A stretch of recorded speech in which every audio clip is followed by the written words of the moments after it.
Hey, this is Mohal Joshi from Los Angeles, California. I follow Indian foreign policy and defense with a special focus on Asia. You can follow me on Twitter at Mohal Joshi.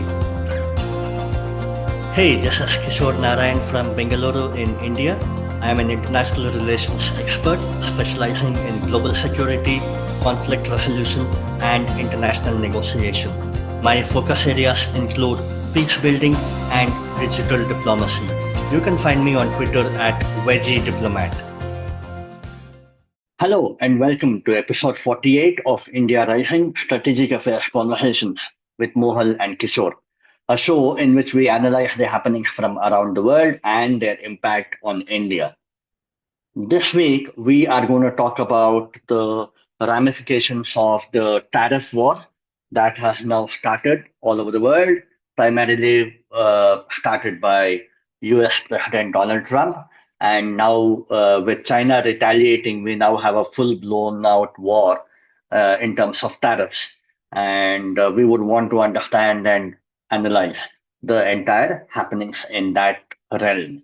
Now, generally, we don't talk about the geo-economics, but since this particular move has a lot of geopolitical angle also, we would want to cover that. And since it also has ramifications on the Indian political scenario and on the Indian domestic economic scenario, we thought it would be a good opportunity for us to talk about it. Now, let's get started and try to understand where it all started. Now, in terms of a historical background, we all know that Donald Trump, or even before he got elected as the US president in his first term, his campaign rhetoric was that the US was being looted by all other countries, including the WTO, including its own alliance partners like the EU, Japan, Korea, Taiwan. So he kept telling that the US will have to impose tariffs on all these countries to ensure that there is trade parity. Now, what do you mean by trade parity? Is not only removal of tariffs that these countries impose on the US export, but more importantly, to ensure that the trade imbalance that is present should be corrected or should be negated. Now, when we say trade imbalance, the term trade imbalance would mean that if there are two countries, country A, country B, then one of the countries, let's say country B, would buy more than whatever it has to sell to country A, which means that there is a trade imbalance in favor of country A because it is essentially selling more than what it is buying from country B. So this is the kind of scenario that Donald Trump was pointing at.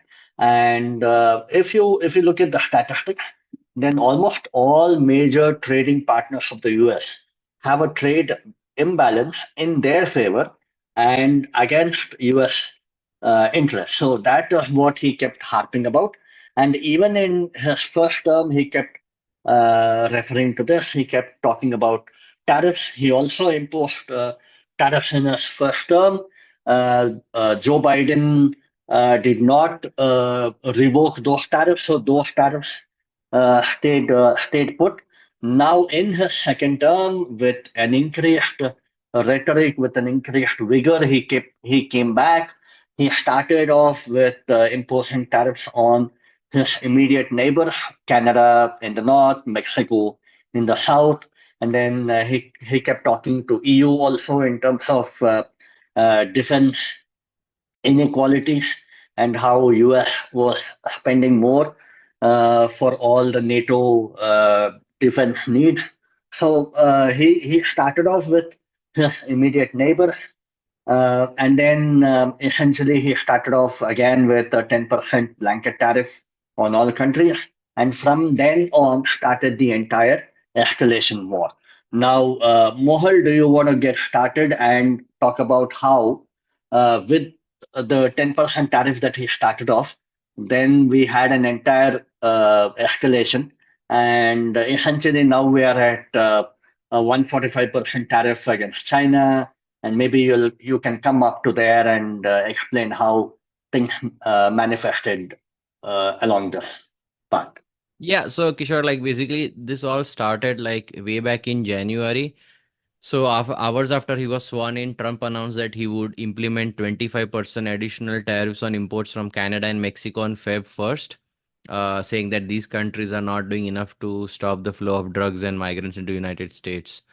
In between, I mean, now since there is so much happening in the second Trump administration, this might seem years ago, but back in end of January, he also imposed like 25% tariffs on all goods from Colombia, and which would be raised to 50% in 1 week after the government turned back a plane carrying like deported immigrants. Hmm. So this has been a constant theme in the, I would say, like 2 months, 2.5 months roughly of the Trump administration. And on February 1st, he signed an executive order imposing 25% tariffs on all goods from Canada and Mexico and a 10% on China.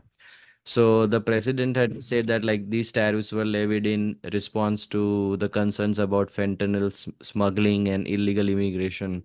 Now, Canada and Mexico had threatened that they would retaliate with these tariffs. Now, uh, on Feb 3rd, however, after some initial negotiations, Trump agreed to a 30-day pause of his tariffs against Mexico and Canada, while also starting to threaten now the European Union. Uh, on Feb 4th is when Trump's 10% tariffs on Chinese imports went in, and China also responded with additional tariffs from products in the US. Hmm. Now, fast forwarding to like Feb 10th, he resurrected a 25% tariff on all foreign steel and aluminum to protect the US steel industry domestically. Now, in middle of February, he said he would plan to impose tariffs on foreign cars, and he said like April 2nd was the date when the tariffs would go into effect. Uh, so I guess like moving more towards like the April 2nd is when the initial set of, I mean, he had a press conference in the White House. I think it was in the Rose Garden in the outdoors. And he announced that basically a 10% tariff applies to all nations, irrespective of whether there's a trade deficit or not. Hmm. And there were varying percentages. Like China was 34%, India was 26%. I think Vietnam, if I'm not mistaken, was like as high as like 46% or 43%, someone in the 40s. So this caught many of the nations off guard because they were expecting tariffs, but some of the numbers, especially on the southeast or the ASEAN countries, was quite high in comparison. Now, right after that, on April 4th, the China announced like reciprocal 30%, 34% tariff, which means that they were not going to take it lightly. Um, uh, so the Vietnam, like I mean, in then like it was a daily thing, like where everything something new happened. Like for Vietnam asked Trump to delay the tariffs, but and then there were like intense negotiation. Bangladesh asked for a 3 month reprieve, and then Trump threatened to counter Beijing since Beijing had put in 34% in response to Trump's 34% tariff. Like they put in, so then Trump counter with the another 50% tariff, which mean like the initial 20 plus the 34 plus 50, like you it makes it like 104%. And after that, I think China responded with another additional 50%. So then Trump ratcheted up like recently to like 145%, I think, Yeah. which just like a insane like kind of I know like we talk in international politics about like escalation ladder. I mean, this is kind of a tariff ladder. We are going with Trump and China is like just who will blink first. Now, what was the result of this? That because of this tariff, like the stock market, which was already going down since a few weeks, absolutely cratered in the last in the weeks in the days post April 2nd. I mean, almost like at some reports there were like almost 10 trillion worth of uh, worth was wiped out from the US stock market, and globally all the markets were in kind of turmoil. And around in 9th April, like Trump kind of backed down and said that whoever was negotiating with the US, especially there were a list of 75 countries, which I don't think has been specified, that we will pause the tariffs for 90 days and we'll bring it down to the universal 10%. While China, he singled out China, saying that since they had retaliated multiple times against US, the tariffs wouldn't go down and it would still be at that high 145%. And also, the European Union then announced that it would plan to pause its own reciprocal tariffs. So, this is the broad timeline of how events have panned out, and it's been a fast and furious few weeks, and especially the last at least 10 days in April. I mean, today we are recording on Saturday, April 12th, in US, and morning of Sunday, April 13th in India. So, just for posterity, like, because you never know what things might unfold over the next few months. I mean, just today morning, US time, we just got a big headline that was released that the vast majority of the electronics were kind of exempted from the tariffs with China, which kind of makes you one scratch their head that then what was the point of the tariffs, because a lot of the manufacturing is I mean, it kind of hollows out the exemption. And like some people might also saying that before any conciliatory gesture from China is Trump backing down, and this reduces the efficacy of the tariffs, because if you want to impose Spain, then you would want to do it if you have a large carve out, then it reduces the impact of the tariffs on, for example, China. So, Kishore, to enlighten our viewers on the Indian angle, what has been the Indian response so far, and what are the implications of for India for this? Uh, I know it's now reduced down to 10%, but a possible 26% tariffs. Right. I think India's response was kind of muted, kind of measured, kind of slow, and I think half the interactions had already happened when Indian Prime Minister Narendra Modi had actually visited the White House. I think it was in February or early March, and most pressing concerns were already discussed with the new Trump administration. So I think both the sides knew where they stood in this whole debate, and both of them knew what the other person needed to do. So it was not new, it was not unexpected. Just like how Minister for External Affairs S. Jaishankar kept telling, we are not in the business of influencing elections. Rather, we learn or we understand how to deal with elected governments around the world. So, in that regard, in that background, I think the current Modi term, they are now learning to adopt and understand how to deal with the new expectations from the Trump administration. Now, when Modi visited the US, there was a quiet understanding, a quiet signaling that we will bring down tariffs on multiple items, not just one or two. And the most eye-catching one was the Harley Davidson bikes, where I think we had 100% tariff, and Indian government indicated that they will bring down tariff on that. Also, they said all the other manufactured goods also we will bring down tariffs. I think the one or two areas were kept unchanged, which US did not mind. So I think a lot of groundwork had already been done. Now, in the past 1 week or 15 days, when as part of the so-called Liberation Day, when US announced 26% tariff on India, it was only the US, it was only the Indian Commerce Minister Piyush Goyal who kept talking, who kept responding to media queries. And he famously said that India does not want to, or India does not uh, negotiate at a gunpoint. So I think that was clear that no matter what happens, we will not be bullied into a hurried negotiation. We will take our time. We will understand what both sides want, and we anyway have a roadmap for a FTA coming in fall, maybe September, October, November.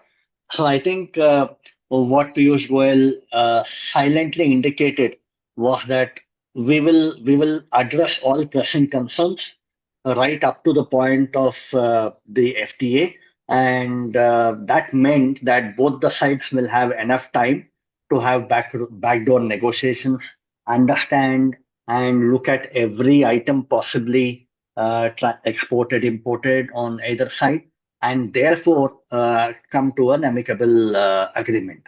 Mohal?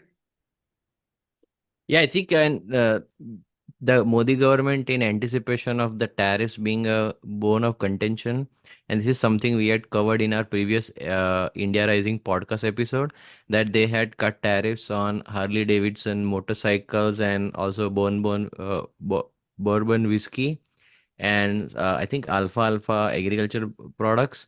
So they had held out some kind of uh, conciliatory message to the Trump administration that we are ready to reduce tariffs. Obviously, there are the more harder ones, like maybe like on agricultural products, because there's a big domestic farming industry in India and a big agriculture lobby. So we will have to see that what kind of negotiations will be uh, done. Now the FTA also, I don't know if, because they're now supposedly negotiating with 70 countries, whether these FTA fall by the wayside because they have to also simultaneously negotiate with 70 countries together. Correct, correct. I think also this whole episode is filled with rhetoric. Uh, Trump kept telling that India is the tariff king or the daddy of tariffs, and Mm-hmm. India did not respond to it. India was quiet, Mm-hmm. and more so, India kept talking about reducing tariffs wherever and whenever possible. And therefore, I think that was a quiet indication that okay, you can keep talking how much ever you want. We will reduce the tariff where and how we seem applicable, but at the same time, we'll also keep talking to our domestic constituency, trying to tell them that we are not being pushed for a trade deal.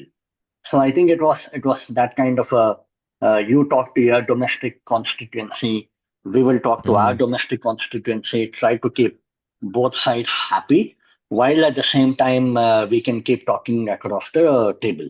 Mohan?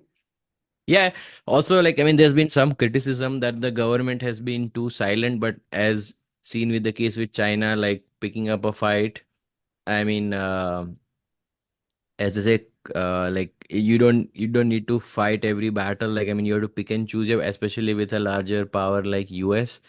So I mean, today only, for example, Tavlin Singh, the columnist, she has written that there's absence of leadership in chaotic times by the prime minister. But I mean, there has been also a lot of criticism, especially by the opposition leaders in India, saying that, oh, Prime Minister Modi supposedly claimed that Donald Trump was his friend, and now he is helpless. But I guess in this case, a lot of countries around the world, no matter how the relationship is with Donald Trump, like they find themselves in the same boat. So for now, I mean, most of them are biting their tongue, except maybe China and European Union to an extent.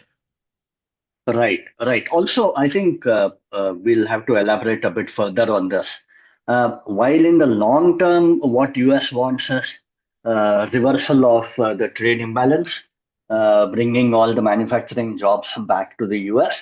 Obviously, all that will take time. That will not happen within a fortnight, within a month, within a quarter. So I think also where India is looking at some kind of an intermediate route wherein if there is something that China had to export to the US, and now with high tariffs, that is not possible, then maybe there is a possibility for India to buy that from China and then sell it over to US.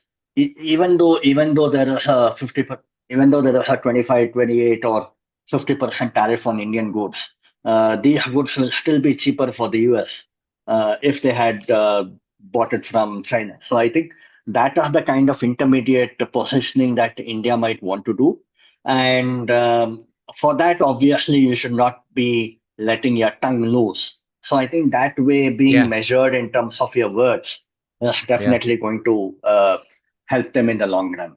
Yeah, I mean, as they say, caution is the better part of valor, and dealing with somebody with Trump, like there has to be, there's no point of irking him on this. So I think the government has chosen to be silent.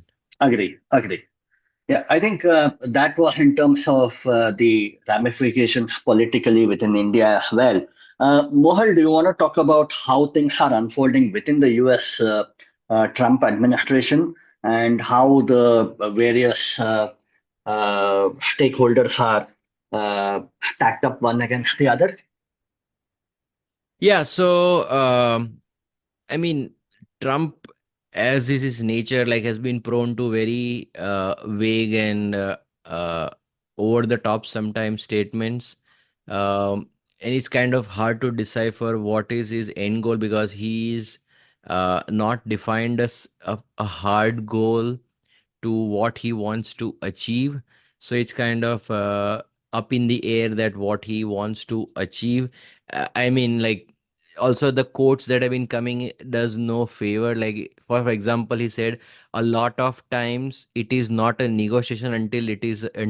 So I mean, I don't know what you want to make of this comment. I mean, even when the markets were falling, he said, "Don't be a panic," and oh, I kind of change my course because people are getting little yippy, and so it's kind of hard to figure out. Now, does Trump have certain disagreements with the current system? Yeah, I mean, US has a trade deficit, but I mean, it will be impossible to eliminate the trade deficits. Even the formula that they rolled out was kind of uh, it came in for a lot of criticism because it wasn't like if country X had put 20% tariff on US would retaliate with 20%. It was they just used a formula where they use the trade deficit, which is basically your imports were minus the exports, and whatever percentage you could get, that was put on countries, so which made little sense as to why you would want to equalize the trade deficits versus trying to do a um, like a tariff percentage. Now, on the political side, like Trump has like why is he doing being fast and furious on this? Like he's trying to front load the pan. Now, mind you, in US there is a midterm election every 2 years. So Hmm. we are roughly like 18 months away from the next midterm elections, and usually the ruling party in the White House does very badly and they lose seats in both the House and the Senate. Now, in the Senate, they have a three-seat majority, which might be safe, but I mean, who knows how the economics of this will play out over the next 12 months. But in the House, it's like down to like a four-seat majority. So they are looking at like Trump might be stuck with a Democratic majority in, let's say, by November 2026. So he has limited time to do this. So he has to front load the pain and hope that countries cave in and he gets his way, whatever like that end goal might be for him, to ensure that like some manufacturing is returned to US, or the tariffs, the entry or tariff barriers that have been imposed by other nations are reduced. I mean, also like in US, there is also something called a primary system where the voters choose the representatives for the leaders in the general elections. So we are going to be having primaries, mind you, in around 12 months. So there is a limited time. I mean, if you have like maybe 6 more months of this uncertainty, I don't think it's going to work out very well. For now, the economy is holding up, but a lot of economists have warned that if this uncertainty and this overhang of tariff remains for a years, I mean, there'll be a lot of companies will pass on the tariff burden to the consumer, and inflation will go up, and they will have to they could cause a possible recession if companies start laying off people. And the primary reason, or one of the main reasons why Trump was able to win over Kamala Harris, was the economy was not had not done pretty well in the last 4 years, especially for the bottom 50%. So he's working on a limited timeline, while on the other hand, somebody like China, they could wait it out. I mean, President Xi has been mentioning of hard times and prepping up for the hard times since quite some time, like actually since COVID. So they and China being a dictatorial nation, I mean, he has no elections he has to face or any deadline, so he could simply wait it out. So the it's going to be a fascinating game of who blinks first, to see that who is going to cave in first and rescind their tariffs or their posture, and can Trump bend the Chinese to his will, which is kind of we'll have to see over the next 12 months. Now, also, some of the political realities are that, like for an April 9th, the past Wednesday, like there was many stories of why Trump suddenly reversed course. One story was that he saw Jamie Dimon appear on Fox News saying that all of this will cause a recession, which came mind. Some people say it was a big moves in the bond market. I mean, mind you, many people forget the bond market is larger than the stock market, and what happens there influences. And I think one of the goals of uh, Scott Bessent, the Treasury Secretary, was to reduce the long term, the 10-year Treasury rates to like well below 4%, so he could refinance. I mean, there is like almost like I believe 6 trillion or 9 trillion, I forget, of treasuries maturing, a debt maturing this year, which has to be refinanced at a lower rate. So he did want the lower rates. Now, there have also been some stories where Scott Bessent said like he flew down to Florida to meet with President Trump over last weekend to convince him to do a partial rollback on some of the countries who are negotiating with him, because this was just creating a great deal of turmoil in the markets. I mean, stock markets don't like the uncertainty, but this frequent changes that you have been seeing, where the tariffs get put on, they get rolled back, there are carve outs. It's just creating more derision in the investors. Like it just creates a feel that the administration doesn't know what it's doing, and it's just like ad hoc stuff where you just do stuff one day and reverse the other way. I mean, there are like genuine issues. I mean, there are like the stories of this Heard and McDonald Islands, which are an uninhabited group of islands which are near Antarctica, which is also an external territory of Australia, which was named in the White House list of countries hit with tariffs. And there was a 10% tariff on it. But the territory does not have any human population. But despite this, supposedly the US imported 1.4 million worth of products from Heard and McDonald Islands. So which was kind of machinery and electrical imports. So somebody must be using this transshipment route to avoid tariffs or some kind of restrictions. Hmm. So there is a genuine issues that Trump has brought out, that this transshipment is particularly a vexing issue, where a country A, to overcome tariffs or let's say some entry barriers into a country B, will ship the goods from country A to country C and label them as originating from country C. So then country C's goods, when they land in country B, they don't attract any kind of restrictions or tariffs. So there are these genuine issues that especially China has been taking advantage of, and US has I mean, Trump has a grievance against it. But the haphazard nature of these tariffs and the way they are being calculated, even like take Australia for example, right? Now uh, Australia supposedly claims that 99% of US imports are not restricted to any import. Okay. So let's say, okay, then do they have a deficit with US, trade deficit? And the answer is no. Australia, sorry, the US doesn't have a trade deficit with Australia, it has a trade surplus. And then the Australia still gets hit with a 10% tariff, and which is like I think the Australian Prime Minister Anthony Albanese said that basically it was not a uh, act of a friend, like quote, not an act of a friend, but he ruled out reciprocal tariffs on the United States. So these causes, like this is also causing in the geopolitical relationship, it's damaging the relationships to a certain extent with many of the US allies out in Asia and also in Europe. I mean, Trump does have grievances that maybe the Europeans didn't spend enough on defense and they took US for granted.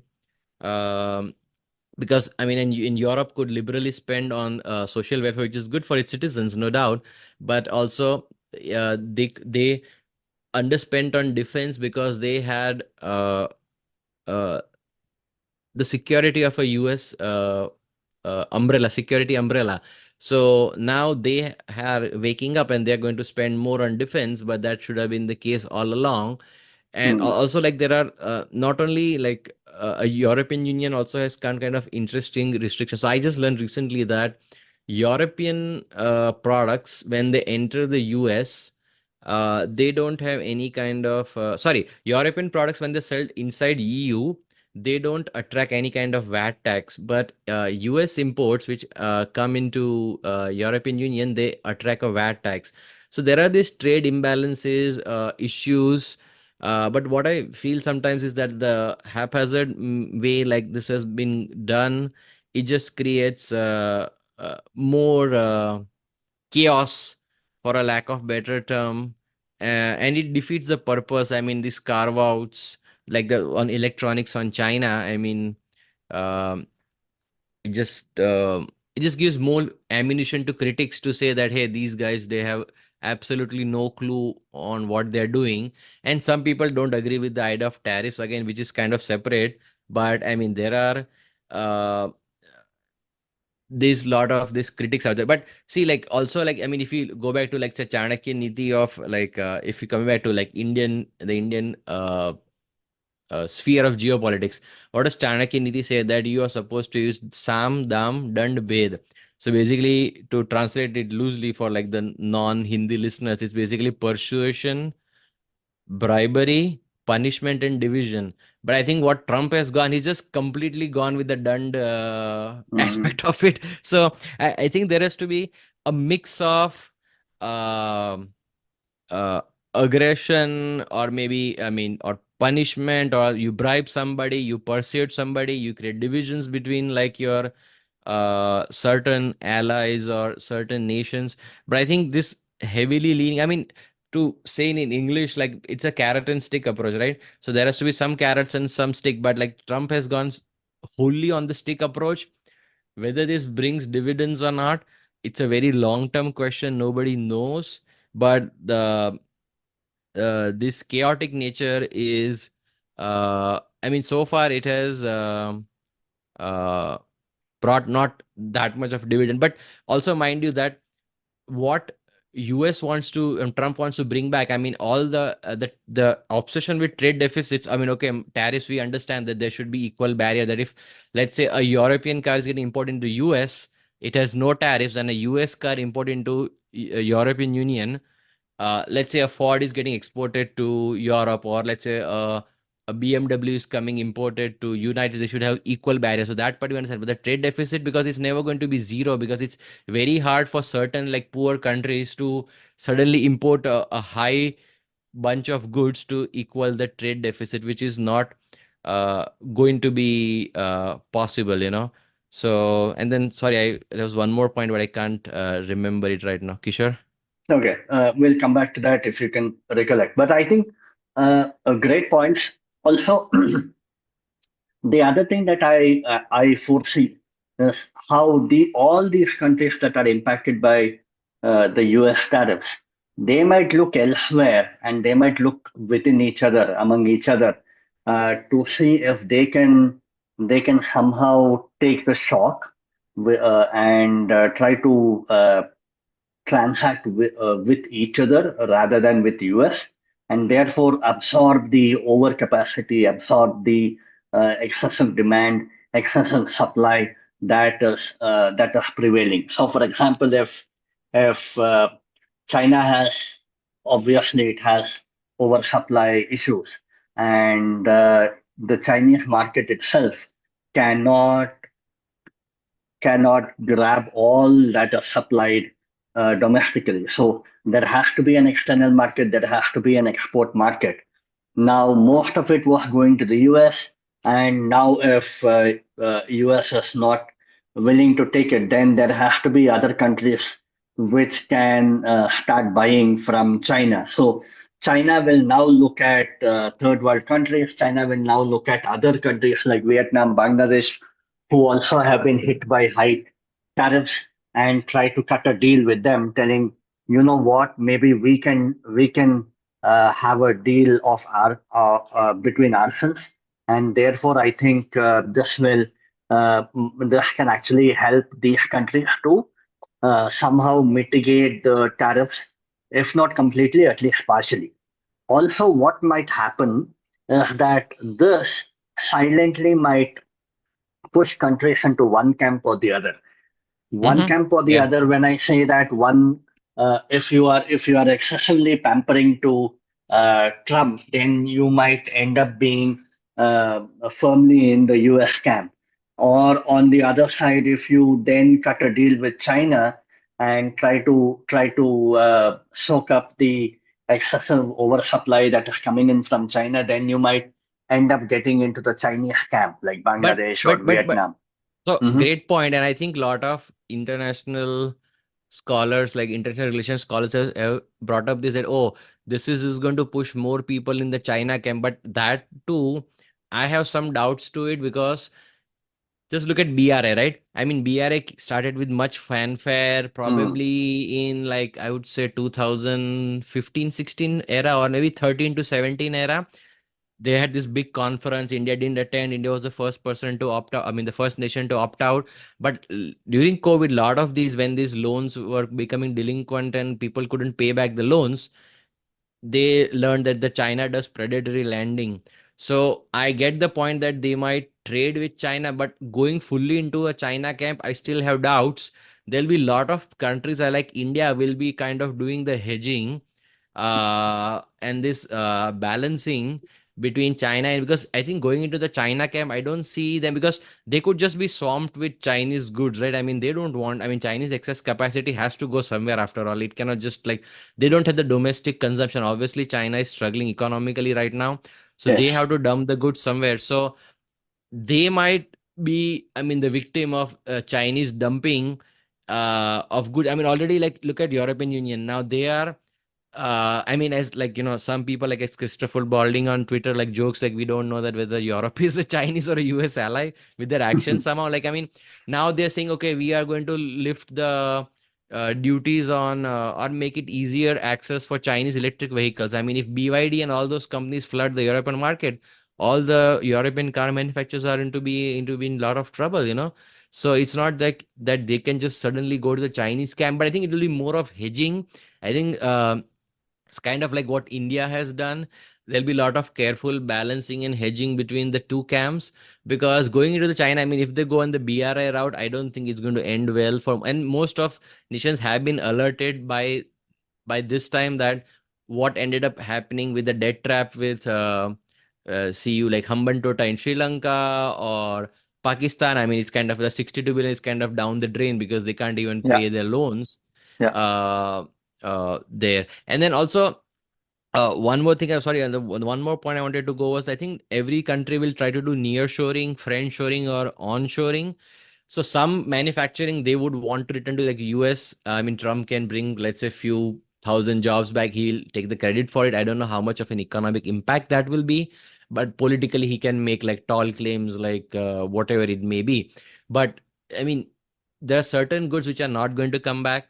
I mean, like things you got in a dollar store, like cheap plastic goods for kids and stuff, that's not going to come back. I mean, it's very hard to manufacture that in the US and the producers to get a profit on it. But like strategic sectors like defense, aerospace, medicines, manufacturing of like critical industries, critical parts, and steel, aluminum, those I think he'll try to bring back, and maybe they can be bring. I think that's true for all countries. I think that's a trend that started during COVID, that you cannot be reliant on foreign supply chain. So Mm. Trump is just going to try to accelerate that. How much of it comes back, how soon, that's all an open question. Sorry, Kishore, before I interrupted you, like please continue your No, no, point. yeah. So I think great point in terms of nearshoring and friendshoring. This actually brings me to my next point of actually a scenario where India can actually then talk to countries like Vietnam or Bangladesh and tell, see, you cannot sell it to China anymore because China cannot sell it to the US, and therefore you are stuck. So why don't you sell it to us? Why don't I manufacture goods and then Mm-hmm. sell it to the US? So that way, I think a great opportunity for countries like India to actually set up or increase or expand their manufacturing base, and Yeah, then send half finished or fully finished spare parts or other necessary items, yeah. which can then be sent to the US, and the US can then absorb all this as part of their larger manufacturing goal. Mohal?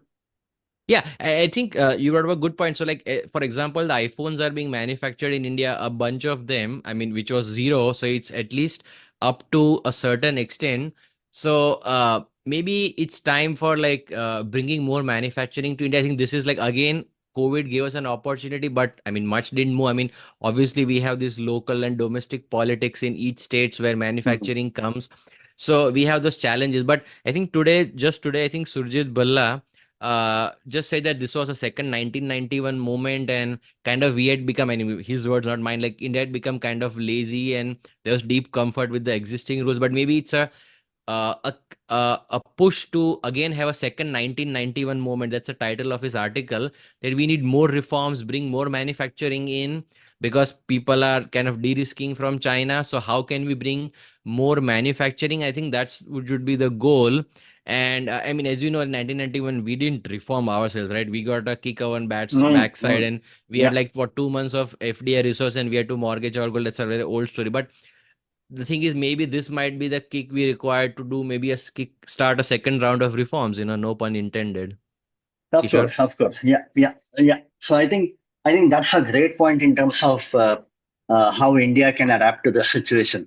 We also have the PLI scheme, Mm-hmm. and I think in terms of bureaucratic norms, in terms of policy, I think we have been making steady progress. But definitely, yeah, this is as somebody said. A Trump sent opportunity. I think Sananda Vasisht said that it's a Trump sent Yeah. opportunity. So Yeah. I think, yeah, a good enough situation for us to make the best use of it and try to improve our own holding in the world stage. Mohan? Mm-hmm. Yeah, I guess so. This was like a kind of a wrap up. I mean, a fascinating 12 to 18 months await us. We don't know. I mean, mind you, by the time we release this podcast, who knows, something else might have changed. That's why we are recording on a weekend, mind you. Just want to make sure that we don't want to miss any events because, like, it was a fast and furious week, the past week, and every few months, every few days or hours, actually, new headlines were coming in. And I mean, there's a lot of push and pull. I mean, for example, like even within the Trump administration, it's not like everybody's in the one camp. Like Scott Bessent is more kind of a moderate, while Peter Navarro, he's I think trade advisor, and uh, Howard Lutnick, the Commerce Secretary, they are more of hardliners. So I think Scott Bessent kind of sidelined them, and I think he brought Trump around to saying like we cannot have this where markets are literally crashing every day 5%, Hmm. have this, so we have to kind of relent. So that shows the political realities, that sometimes the political realities will take a precedence over what Trump wants to do. Yeah. So we'll have to see that who blinks first in this chess game. And I mean, some Trump supporters might say, oh, all these twists and turns are like all like soch samajh kar, like it was a long 4D chess strategy, but I doubt it. So we'll have to see over the next 12 months how all this plays out and how India navigates it, including the rest of the world. It's going to be a very challenging and interesting times for the next few months. Kishore? Definitely, definitely. Yeah. I think we have kind of wrapped up all things that we plan to cover. Mohal, anything left for us to discuss? No, I think we covered it well. So we'll just keep all our listeners updated if something new happens. So, yeah. Yeah. Okay. Uh, yeah, that, dear listeners, wraps up today's episode where we spoke about Trump tariffs and the so called Liberation Day. To continue hearing about such interesting topics, do subscribe to our channel India Rising wherever you are listening to us. We would also like to hear from you if you have any suggestions on any topics that you would like us to cover. Do remember that these topics should be directly related to Indian foreign policy. Until the next episode, this is Mohal and Kishor signing off.